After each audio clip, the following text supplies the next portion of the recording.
Good afternoon everybody. ప్రియమైన విద్యార్థులారా, ఈరోజు కోఆపరేటివ్ మార్కెటింగ్ సిస్టమ్ మీద మీ క్లాసుని చెప్పబోతున్నాను.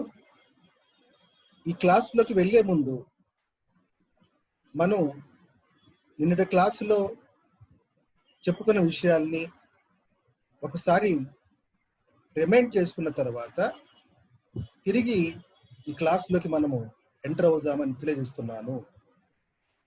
ఆల్రెడీ మనకు కోఆపరేటివ్ సొసైటీస్ గురించి క్లాసు మనకు అయిపోయింది. ఆ క్లాసులో గ్రామీణ ప్రాంతాల్లో వ్యవసాయ రంగ అభివృద్ధి కోసం రైతులకు ఈ కోఆపరేటివ్ సొసైటీస్ అనేవి ఏ రకంగా పనిచేస్తున్నాయి,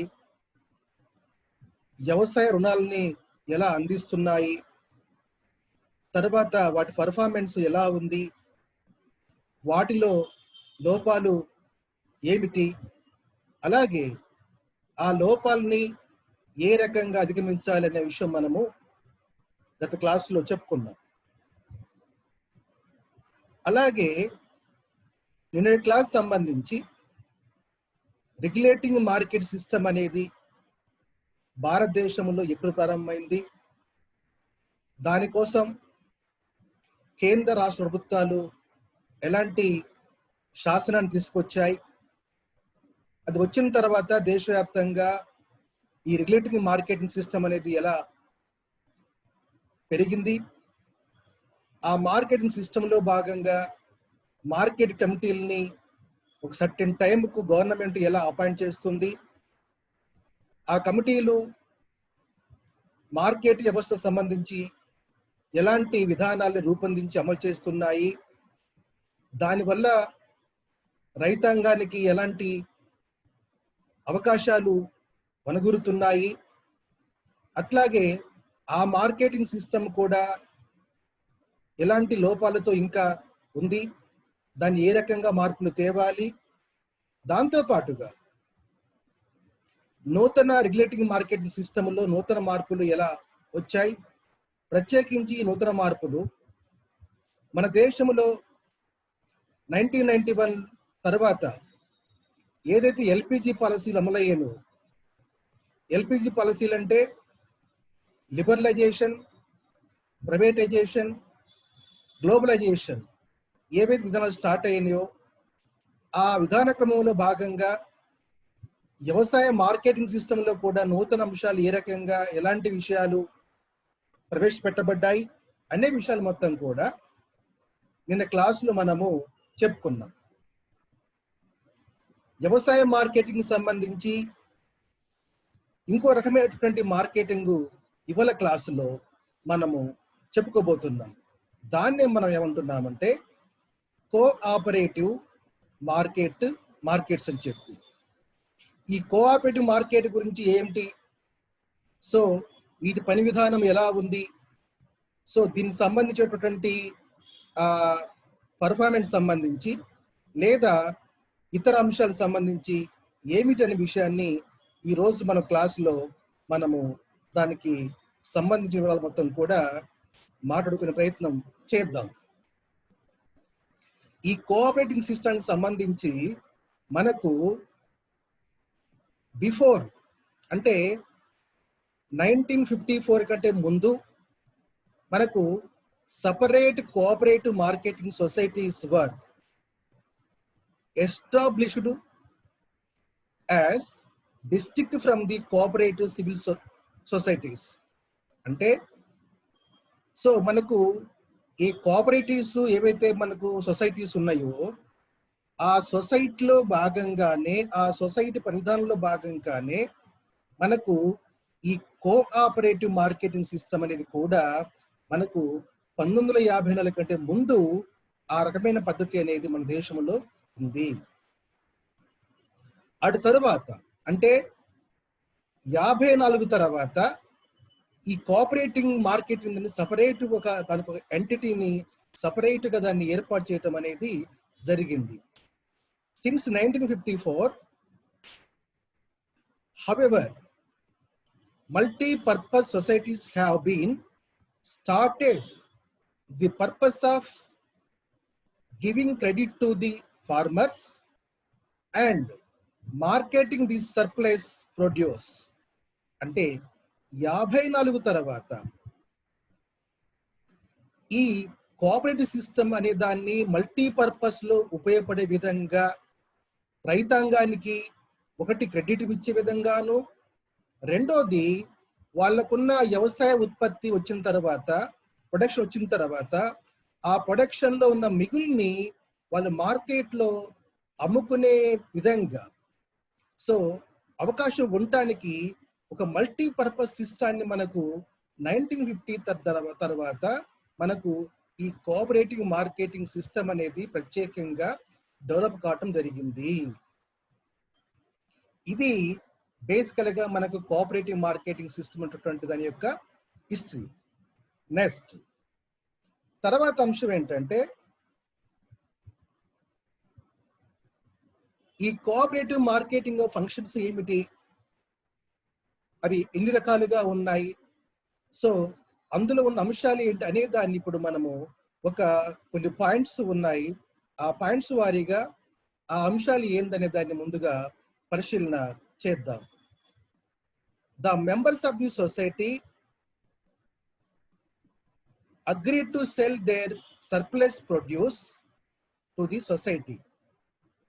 సో కాబట్టి ఈ కోఆపరేటివ్ సొసైటీలో ఉన్నటువంటి అంశం ఏంటంటే ఎవరైతే ఈ సొసైటీలో సభ్యులుగా ఉన్నారో ఆ సభ్యులు తమ మిగులు ఉత్పత్తిని సో ఈ సొసైటీ ద్వారా అమ్ముకునేందుకు వారి యొక్క అంగీకారం అనేది ఉంటుంది. అంగీకారం అనేది ఉండాలి. ఉన్నప్పుడే వాళ్ళు సొసైటీలో ఈ యొక్క వాళ్ళ వ్యవసాయ ఉత్పత్తుల్ని సర్ప్లస్ ఉత్పత్తుల్ని అమ్ముకునేటటువంటి అవకాశం అనేది ఉంటుంది. ఇది ఫస్ట్ ఫంక్షన్ లో దానికి ఉన్న ఫస్ట్ ఫంక్షన్. తర్వాత సెకండ్ సంబంధించి the society collect the production of the all members and also of the non members of the villages who are willing to sell their produce. అంటే గ్రామీణ ప్రాంతంలో ఎవరైతే ఈ సొసైటీలో సభ్యులుగా ఉంటారో ఆ సభ్యులుగా ఉన్న వారి యొక్క మిగులు ఉత్పత్తుల్ని, అలాగే నాన్ మెంబర్స్ అంటే సభ్యులు కాని వారి యొక్క ఉత్పత్తులను కూడా వారి అంగీకారంతో ఈ సొసైటీస్ లో వాళ్ళు సర్ప్లస్ ప్రొడక్షన్ ని అమ్ముకునే అవకాశము ఇక్కడ ఉంటుంది. అంటే ఇక్కడ సెకండ్ పాయింట్ ప్రధానంగా మనకు యాడ్ అయింది ఏంటంటే including non members, not only members, including non members కూడా ఈ సొసైటీ ద్వారా తమ సర్ప్లస్ ప్రొడక్షన్స్ ని అమ్ముకునే అవకాశం ఉంటుంది అనేది రెండో ఫంక్షన్ భాగంగా మనం ఇక్కడ చెప్పుకున్నాం. దెన్ మూడో issue, the cooperative market managed by the paid staff. అంటే కోఆపరేటివ్ సంబంధించి అక్కడ చూసే వ్యవహారాలన్నీ కూడా ఎవరు చూస్తారు అనేది ఇక్కడ ఏంటంటే దీనికి ఒక పెయిడ్ స్టాఫ్ అనేది ఇక్కడ ఈ కోఆపరేటివ్ సొసైటీలో ఉంటుంది. అంటే వాళ్ళ పని మొత్తం ఏంటంటే ఈ సొసైటీ యొక్క పని విధానాన్ని, ఫంక్షన్స్ ని, తర్వాత అందులో జరిగే యాక్టివిటీ అన్నిటిని కూడా ఈ పెయిడ్ స్టాఫ్ మెంబర్స్ అనే వాళ్ళు నిర్వహిస్తుంటారు. Yes, usually a society cover a number of villages so that it may be effective and successful. ప్రధానంగా మనకు సొసైటీస్ ప్రధానంగా గతంలో చెప్పుకున్నాం మనం. కోఆపరేటివ్ సొసైటీస్ ఏ రకంగా అయితే ఒక లోకల్ బాడీ ఎలక్షన్స్ ద్వారా చైర్మన్ లేదా ప్రెసిడెంట్ ఎన్నుకోబడతాడో, తర్వాత మిగతా సభ్యులు ఎన్నుకోబడతారు, సో తర్వాత గవర్నమెంట్ సంబంధించినటువంటి సెక్రటరీ ఒక అఫీషియల్ కూడా ఎలా ఉంటాడో అలాగే సో దాంతో పాటుగా ఒక పెయిడ్ స్టాఫ్ కూడా ఈ సొసైటీలో ఉంటుంది. ఇలా ఉండటం వల్ల ఈ ఈ కోఆపరేటివ్ ట్రేడింగ్ ఈ సొసైటీస్ చాలా సమర్థవంతంగా లేదా సక్సెస్ఫుల్గా విజయవంతంగా నడిపే అవకాశము కలుగుతుంది అనేది దీని మూడో ఫంక్షన్గా మనము చెప్పుకుందాం. దెన్ 4వ అంశం చూద్దాం.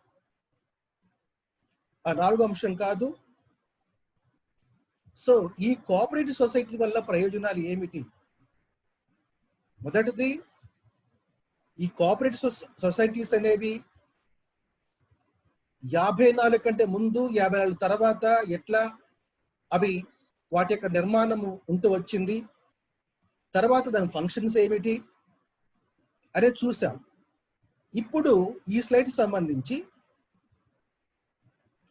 ఈ సొసైటీ యొక్క ప్రయోజనాలు ఏమిటి, ఇలాంటి సొసైటీలు పెట్టడం వల్ల రైతాంగానికి లేదా సమాజానికి ఎలాంటి ప్రయోజనము కలుగుతుందనేది ఇక్కడ చూద్దాం. దీనికి సంబంధించి so the advantage the market societies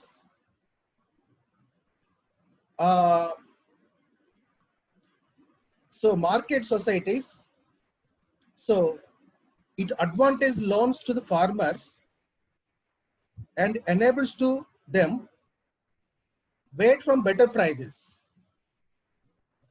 Beside, it lends to them for their other needs. అంటే ఈ మార్కెట్ సొసైటీ ఏం చేస్తాయంటే రైతులు పంట వచ్చినప్పుడే ఆ పంట యొక్క ఆదాయాన్ని పొందే అవకాశం ఉంటుంది కాబట్టి అప్పుడు ఎట్లాగో మార్కెట్లో వాళ్ళు సరుకులు అమ్ముకొని ఆ సరుకుల వస్తువులు అమ్మిన తర్వాత వారు తమ ఆదాయాన్ని పొందుతారు. కానీ ఈలోపు రైతులకు చాలా వాళ్ళ వ్యవసాయ అవసరం కోసం చాలా అమౌంట్ అవసరం పడుతుంది. కాబట్టి ఈ సొసైటీ ఏం చేస్తుందంటే ఫార్మర్స్కి ముందుగానే వాళ్ళ వ్యవసాయ అవసరాల కోసం లోన్ అమౌంట్ని ఇస్తుంది. ఇవ్వటం వల్ల రైతులు తమ వ్యవసాయంలో ఏది అవసరాలు ఉంటాయో వాటిని తీర్చుకోవటానికి, పంటలు పండించడానికి ఈ అమౌంట్ని రైతులు వాడుకుంటారు. అదేవిధంగా ఎమ్మటే పంటని అమ్ముకునేటటువంటి అవసరం పడకుండా, ఎందుకంటే మార్కెట్లో ఒక్కోసారి సరైన ధర ఉండప్పుడు రైతులు అనివార్యంగా తమ పంటలు అమ్ముకునేటటువంటి విధానానికి ఫోర్స్గా వాళ్ళు ఎంటర్ అవుతుంటారు. సో అలాంటి పరిస్థితి రాకుండా ఉండటం కోసం రైతులకు కొంత లోన్ అమౌంట్ మార్కెట్ సొసైటీ ఇవ్వటం వల్ల ధర వచ్చేంత వరకు వాళ్ళ పంటని నిల్వ ఉంచుకునే అవకాశం రైతులకు కలుగుతుంది. ఎప్పుడైతే మార్కెట్లో సరైన ప్రైస్ వస్తుందో అప్పుడు మాత్రమే రైతులు ఆ మార్కెట్లో తమ యొక్క పంటలు అమ్ముకుంటారు. దానివల్ల వాళ్ళు లాభపడే అవకాశము ఉంటుంది. సో కాబట్టి ఈ సొసైటీస్ ఏంటంటే రైతులకి ముందుగానే కొంత అమౌంట్ని ఇస్తుంది. ఇది ఒక అంశం. It can have its own storage and warehousing facilities. It can thus remove the damage to agricultural produce through rats, ants, dampness, etc. So రైతులకు ఈ సొసైటీలు ఏదైతే వ్యవసాయ మార్కెటింగ్ సొసైటీస్లు అందుబాటులో రావటం వల్ల వారికి సో తమకు గిట్టుబాటు ధర మార్కెట్లో వచ్చేంత వరకు ఆ పంటని నిల్వ ఉంచుకోవటానికి సో వేర్ హౌసింగ్స్ అవకాశాలు అనేవి రైతాంగానికి సొసైటీ ద్వారా కల్పించబడతాయి.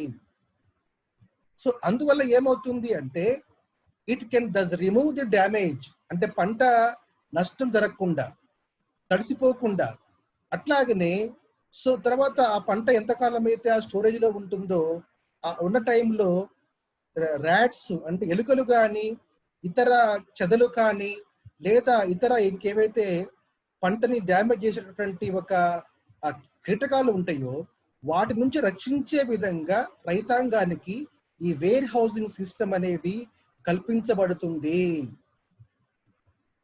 సో కాబట్టి ఇది మూడో రకమైనటువంటి అడ్వాంటేజ్. తర్వాత the market societies substitutes collective bargaining in place of the individual bargaining. Farmers by itself is weak, but the market society is said be strong. So market societies వల్ల రైతాంగానికి ఉన్నటువంటి ప్రయోజనం ప్రధానంగా ఏంటంటే, వ్యక్తిగతంగా మార్కెట్లో తమ వస్తువుల్ని లేదా ఉత్పత్తుల్ని అమ్ముకోవాలంటే రైతాంగానికి రైతుకు బార్గెన్ పవర్ అనేది ఉండదు. ఇది ఇంపార్టెంట్ అంశం. కానీ సొసైటీస్ గా ఫామ్ కావటం వల్ల, సొసైటీస్ ఏర్పాటు కావటం వల్ల రైతులందరూ కలిసి ఆ సొసైటీలో సభ్యులుగా ఉండి ఆ సొసైటీలో తమ ఉత్పత్తులు అమ్ముకునే అవకాశం ఉండటం వల్ల, రైతులు కలెక్టివ్ గా ఉండటం వల్ల తమ ధాన్యానికి లేదా పంటకు సరైనటువంటి ధరని డిమాండ్ చేసే అవకాశం కలుగుతుంది. ఇది చాలా ఇంపార్టెంట్ అంశం. ఎందుకంటే రైతులు కూడా నష్టపోయేదే ఇక్కడ. రైతులు ఇండివిజువల్ గా మార్కెట్లో లేదా బయట వ్యక్తుల దగ్గర అమ్ముకోవటం వల్ల వారికి బార్గెనింగ్ పవర్ అనేది ఉండదు.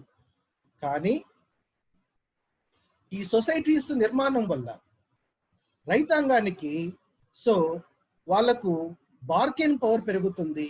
ఈ పవర్ పెరగటం మూలంగాన రైతులు సరైన ధరని పొందే అవకాశం కలుగుతుంది. ఇది రైతులకు కలిగేటటువంటి ఒక ఇంపార్టెంట్ ప్రయోజనం. దెన్ నాలుగో ప్రయోజనం ఏంటంటే, it can arrange to have quick and cheap transport and some times it can even have its own transport. అంటే సొసైటీస్ అనేవి ఏర్పాటు కావటం వల్ల రైతాంగానికి తమ ఆహార ఉత్పత్తులు లేదా వ్యవసాయ ఉత్పత్తులు ఏవైతే ఉంటాయో వెంటనే కానీ లేదా చీప్గా అంటే తక్కువ కాస్ట్తోని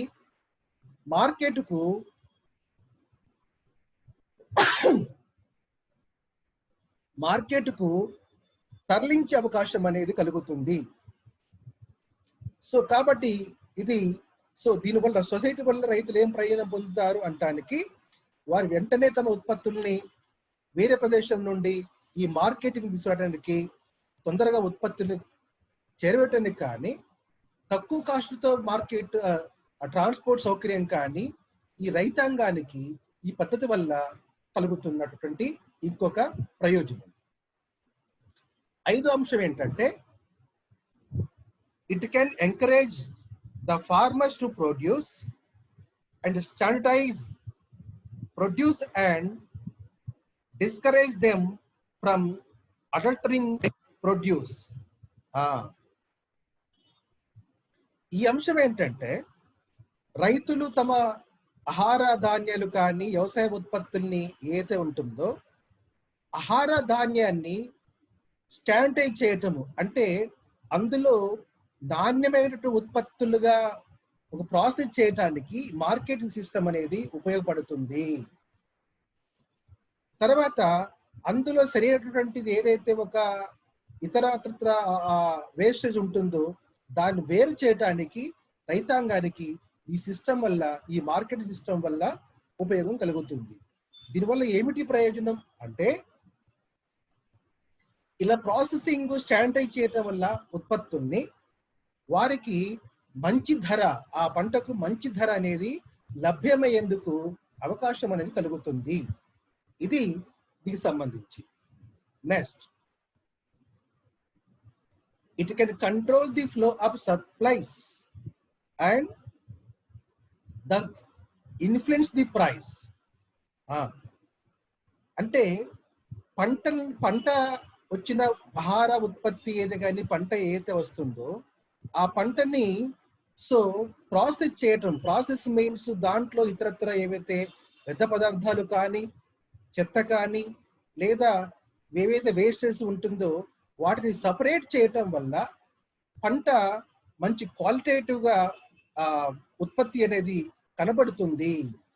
అలా కనపడటం వల్ల ఏమవుతుందంటే అది ధరని ప్రభావితం చేస్తుంది. మంచి పంటకు, మంచి ఉత్పత్తికి ధర అనేది సహజంగా ఎక్కువ పలకటానికి, ఎక్కువ రావటానికి ఉపయోగం అనేది ఏర్పడుతుంది. ఇది 6వ సంబంధించినటువంటి ప్రయోజనము.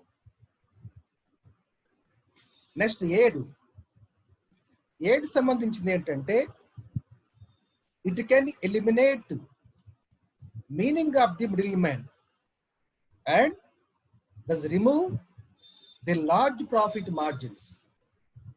సో మార్కెట్ వ్యవస్థ సొసైటీస్లో మార్కెటింగ్ అనే సిస్టమ్ ఎస్టాబ్లిష్ కావటం వల్ల ప్రధానంగా ప్రయోజనం ఏంటంటే మనకు వేరు మార్కెట్లలో మిడిల్ మ్యాన్ అనేటటువంటి వాడు బ్రోకర్ లేదా తర్వాత దళాలు అనే వాళ్ళు ఏం చేస్తారంటే రైతాంగానికి సరైనటువంటి గైడెన్స్ ఇవ్వకుండా వాళ్ళని మిస్గైడ్ చేసే అవకాశం ఉంటుంది. అలా మిస్గైడ్ చేయటం వల్ల రైతులు ఏమవుతుందంటే తమ పంటకు సరైనటువంటి ధరని పొందే అవకాశం అనేది కలగదు. తర్వాత వాళ్ళు రకరకాల కారణాలు చెప్పి పంట సరిగా బాగలేదనో తడిసిపోయిందనో ఇతర రకాలైనటువంటి చెత్త అంతా కూడా పదార్థాలు దాంట్లో మిక్స్ అయ్యి ఉన్నవి అని చెప్పి ఆ పంటలో రకరకాల మార్జిన్స్ తీసుకుంటుంటారు. ఆ మార్జిన్ తీసుకోవటం వల్ల రైతాంగము ఆ మేరకు పెద్ద మొత్తంలో నష్టపోయే అవకాశం ఉంటుంది. కాబట్టి అలాంటి పద్ధతికి భిన్నంగా ఆ మిడిల్ మ్యాన్ పద్ధతికి రిమూవ్ చేసే విధంగా ఈ కోఆపరేటివ్ మార్కెటింగ్ సిస్టమ్ అనేది ఏర్పాటు చేయబట్టం అనేది 7th ప్రయోజనంగా మనము చెప్పుకుంటున్నాం. ఇందువల్ల రైతాంగానికి పెద్ద మొత్తంలో ఆ మార్జిన్స్ తగ్గిపోవటం వల్ల వారికి ఆ మేరకు ఆదాయం అనేది రైతాంగానికి లభిస్తుంది. Next 8 apart from selling the producer of the farmers, it can supply them such essential goods, seeds, fertilizers, implements. అంటే ఇక్కడ మార్కెట్ సొసైటీస్లో కేవలము రైతుల దగ్గర పంటని కొనుగోలు చేయడం మాత్రమే కాకుండా ఈ మార్కెట్ సొసైటీలో భాగంగా ఇంకా వేరే ఏవే రకమైనటువంటి ప్రయోజనాలు లభ్యమవుతున్నాయంటే రైతాంగానికి కావలసినటువంటి ఎసెన్షియల్ వ్యవసాయానికి ఏవైతే ఎసెన్షియల్ నీడ్స్ గూడ్స్ ఉన్నాయో అంటే విత్తనాలు, ఎరువులు, తర్వాత ఇతర వ్యవసాయ సంబంధమైనటువంటి ఇన్పుట్స్ ఏవైతే ఉన్నాయో అవి మొత్తం కూడా ఈ సొసైటీస్ ద్వారా రైతాంగానికి సప్లై చేయబడతాయి. అంటే రైతాంగము వ్యవసాయ ఉత్పత్తుల్ని అమ్ముకోవటం మట్టుకే ఈ సొసైటీ పరిమితం కాలేదు. అట్ ది సేమ్ టైం రైతాంగానికి ఈ సొసైటీ ద్వారా మంచి నాణ్యమైన విత్తనాలు, తర్వాత ఎరువులు, ఇతర సాధనాలు వాటిని కూడా ఈ సొసైటీస్ అనేవి రైతాంగానికి సప్లై చేస్తున్నాయి. కాబట్టి ఇది 8th సంబంధించినటువంటి ప్రయోజనం. నెక్స్ట్ ఇవి అంటే మొత్తం 8 రకాల ప్రయోజనాలు రైతాంగానికి ఈ కోఆపరేటివ్ మార్కెటింగ్ సిస్టమ్ ద్వారా ఉన్నాయి అనేది ఇంతకుముందు సంబంధించినటువంటి విషయాలు మనము చూసాం. రైట్, ఇప్పుడు ఏంటంటే ప్రోగ్రెస్ ఇన్ కోఆపరేటివ్ మార్కెటింగ్ అంటే ఈ కోఆపరేటివ్ మార్కెటింగ్ వల్ల ఎలాంటి ప్రోగ్రెస్ అనేది, ఏ రకంగా ఆ కోఆపరేటివ్ మార్కెట్ అనేది రైతాంగానికి ఏ పంటల విషయంలో ఎలాంటి అవకాశాలని అభివృద్ధిని అంటే కోఆపరేటివ్ కల్పిస్తుంది అనేది ఇక్కడ ఈ స్లైడ్లో మనం దాన్ని విశ్లేషించబోతున్నాం. దానికి సంబంధించి ఫస్ట్ స్లైడ్ ఏంటంటే under the active encouragement of the government and Reserve Bank of India, cooperative marketing has made great progress in Maharashtra, Andhra Pradesh, Tamil Nadu, Uttar Pradesh and Bihar. So ikkada South India సంబంధించి ఆంధ్రప్రదేశ్, తమిళనాడు ఈ రాష్ట్రాలు ఉంటే మహారాష్ట్ర, ఉత్తరప్రదేశ్, బీహార్ రాష్ట్రాలు ఇక్కడ ఉన్నాయి. అంటే మనకు cooperating marketing system అనేది ప్రధానంగా ఏ రాష్ట్రాల్లో ఏ పంటల విషయంలో ఎలాంటి ఉత్పత్తి విషయంలో కాన్సన్ట్రేట్ అయ్యి ఉన్నాయి అనేది ఇక్కడ ఈ స్లైడ్లో మనం చూస్తాము. మనకు ప్రధానంగా మహారాష్ట్రలో ఎక్కువగా మనకు ఈ కోఆపరేటింగ్ మార్కెట్ సిస్టమ్ అనేది ఒకటి ఉంది. తర్వాత ఆంధ్రప్రదేశ్, తమిళనాడు, తర్వాత ఉత్తరప్రదేశ్, తర్వాత బీహార్.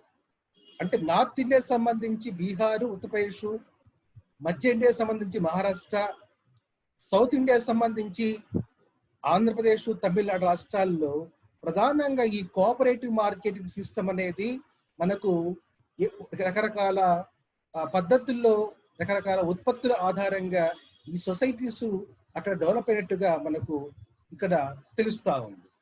చూద్దాం ఏ పంటల విషయంలో ఏ రాష్ట్రాలు ప్రధానంగా ఎలాంటి మార్కెటింగ్ ఉందని ఇక్కడ ఈ స్లైడ్ లో చూద్దాం.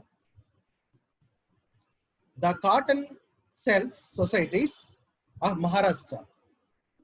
మహారాష్ట్ర మొదటి నుండి కూడా పారిశ్రామిక కేంద్రం. ఆ పారిశ్రామిక ప్రధానంగా కాటన్ టెక్స్టైల్ అనేది ప్రధానంగా మన దేశంలో కేంద్రీకృతం బాగా అయినటువంటి ప్రాంతం ఏంటంటే ఒకటి మహారాష్ట్ర, రెండో ప్రాంతం సూరత్ ఇన్ గుజరాత్. కాబట్టి ఈ కోఆపరేటివ్ మార్కెటింగ్ సిస్టమ్ కూడా కాటన్ కు సంబంధించి రెండు రాష్ట్రాల్లో ప్రధానంగా కేంద్రీకరణ ఈ రకమైన కోఆపరేటివ్ సొసైటీ ప్రధానంగా ఉన్నాయి. ఒకటి మహారాష్ట్ర, రెండు Gujarat. So Gujarat gin and press cotton for members and have provided considerable benefit to them. So ఇక్కడ ఈ రెండు రాష్ట్రాల్లో కాటన్ సంబంధించి ఏదైతే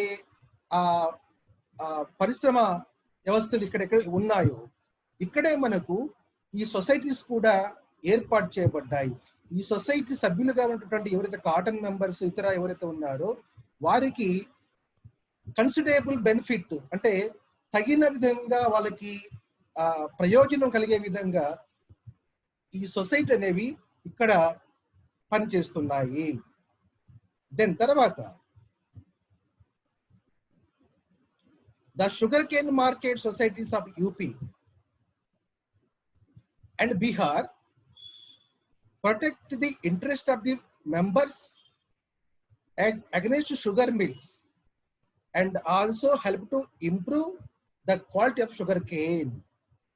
అంటే మనకు యూపీలో కూడా ప్రధానంగా వెస్ట్ యూపీ అంటే పశ్చిమ యూపీ ప్రధానంగా ఈ షుగర్ కేన్ ప్రసిద్ధి. కాబట్టి మనకు ఈ షుగర్ కేన్ సంబంధించినటువంటి కోఆపరేటివ్ సొసైటీస్ మనకు యూపీ ప్రధానంగా కాన్సన్ట్రేట్ అయి ఉన్నాయి. సో ఈ సొసైటీస్ యొక్క ప్రయోజనం ఏంటంటే ఆ రాష్ట్రంలో protect the interest of the members as against sugar mills.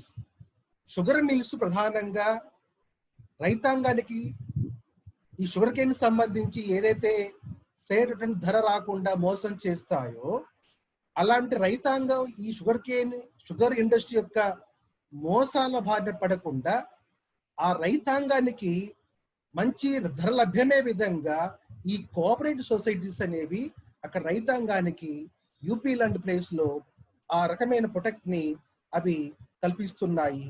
తర్వాత ఒక నాణ్యపరమైనటువంటి షుగర్ కేన్ ఉత్పత్తి కావటానికి ఈ సొసైటీస్ అనేవి అక్కడ ఫంక్షన్స్ అవుతున్నట్టుగా మనకు ఇక్కడ తెలుస్తుంది. తర్వాత there are cooperative societies in Maharashtra, especially in the sale of tobacco, fruit and vegetables. ఇంత ముందు మహారాష్ట్రను మనం కాటన్ సంబంధించి ఎట్లా అక్కడ సెంట్రలైజ్డ్ గా టెక్స్టైల్ ఇండస్ట్రీస్ ఎట్లా ఉన్నాయో దానికి అనుబంధంగా ఈ సొసైటీస్ ఎట్లా ఫంక్షన్ చేస్తున్నాయనే మాట ఇంత ముందు దాంట్లో చెప్పుకున్నాం. ఇప్పుడు ఏంటంటే కాటన్ తో పాటుగా మహారాష్ట్రలో ఈ societies especially in the sale of tobacco అంటే పొగాకు సంబంధించి విషయం కానీ అట్లాగే ఫ్రూట్స్ అంటే ఫలాలు అంటే పండ్లు ఫలాలకు సంబంధించిన విషయంలో కానీ తర్వాత వెజిటేబుల్స్ సంబంధించిన అంశంలో కూడా మనకు ఈ కోఆపరేటివ్ సొసైటీస్ అనేవి అక్కడ మహారాష్ట్రలో ఒక బ్రహ్మాండమైనటువంటి పాత్రని పోషిస్తున్నట్టుగా మనకి ఇక్కడ ఈ అంశం మనకు తెలుపుతుంది. నిన్న క్లాసులో చెప్పాను, రెగ్యులేటెడ్ మార్కెటింగ్ సిస్టంలో కూడా వ్యవసాయ ఉత్పత్తులు సంబంధించి ప్రధానంగా కాటన్ కానీ, కమర్షియల్ క్రాప్స్ కానీ, ఆహార ధాన్యాలతో పాటుగా వాటిల్లో ఈ మోడల్ యాక్ట్ ప్రకారంగా 2000 మోడల్ యాక్ట్ ప్రకారంగా ఈ ఫ్రూట్స్ తర్వాత వెజిటబుల్స్ సంబంధించిన దానికి కూడా సపరేట్, దానికి కూడా ఒక మార్కెటింగ్ సిస్టమ్ అనే దాంట్లో ప్రొవైడ్ చేయబడిందని మనం నిన్న క్లాసులో చెప్పుకున్నాం. అట్లాగే ఈ కోఆపరేటివ్ మార్కెటింగ్ లో కూడా మనకు పొగాకు ఉత్పత్తులకు, పండ్లకు సంబంధించిన ఉత్పత్తులకు, అట్లాగనే ఆహార ఉత్పత్తి సంబంధించి వెజిటేబుల్స్ సంబంధించి అంటే కూరగాయలకు సంబంధించి కూడా అక్కడ ఈ కోఆపరేటివ్ మార్కెటింగ్ అనేది మహారాష్ట్ర బేస్ గా పనిచేస్తున్నట్టుగా దాని ప్రోగ్రెస్ లో భాగంగా మనం దీన్ని చెప్పుకుంటున్నాం. దెన్ సో ఈ స్లైడ్ ఏంటంటే, under the recommendations of the Early India Rural Credit Survey Committee, attempts were made to link cooperative marketing with cooperative credit. So, on the eve of fourth plan, about 66% of the primary agricultural credit societies were linked to marketing societies. అంటే ఏంటంటే, fourth plan క్రమములో అంటే ఆ కాలంలో early India rural credit survey committee అంటే గ్రామీణ వ్యవసాయ గ్రామీణ పరపతి సర్వే కమిటీ ఆ సర్వే ఒక అంశం చెప్పింది.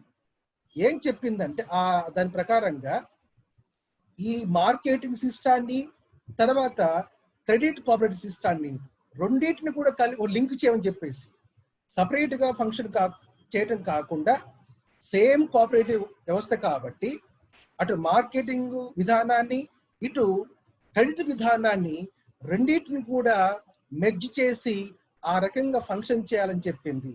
అలా చూసినప్పుడు ఫోర్త్ ప్లాన్ కాలం నాటికి దేశవ్యాప్తంగా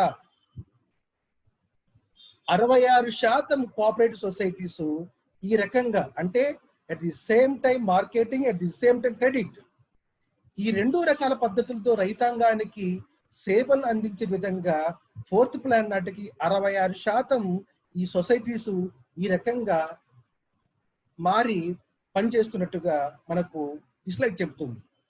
అయితే రిమైనింగ్ 34% కూడా ఏదో ఒక పద్ధతిలో ఈ కోఆపరేటివ్ మార్కెటింగ్ సిస్టానికి లేదా ట్రేడ్ సిస్టానికి లింక్ అవుతూనే లేదా అనుబంధంగానే పనిచేయటం అనేది జరుగుతూ ఉంది. అంటే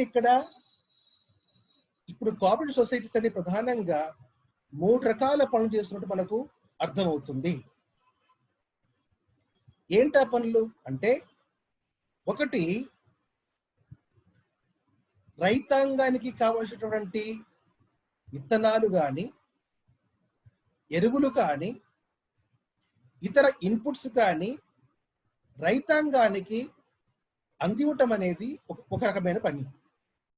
2, రైతులు తమ వ్యవసాయ అవసరాల కోసం ఏదైతే కొంత ఖర్చులు ఉంటాయో దాన్ని మీట్ కావడం కోసము ఈ సొసైటీస్ కొంత అమౌంట్ను కూడా రైతాంగానికి తక్కువ వడ్డీ రేటుకు క్రెడిట్ సిస్టంలో భాగంగా ఇవ్వటం అనేది రెండో పనిగా మనం ఇక్కడ చూస్తున్నాం. ఇది రెండో అంశం.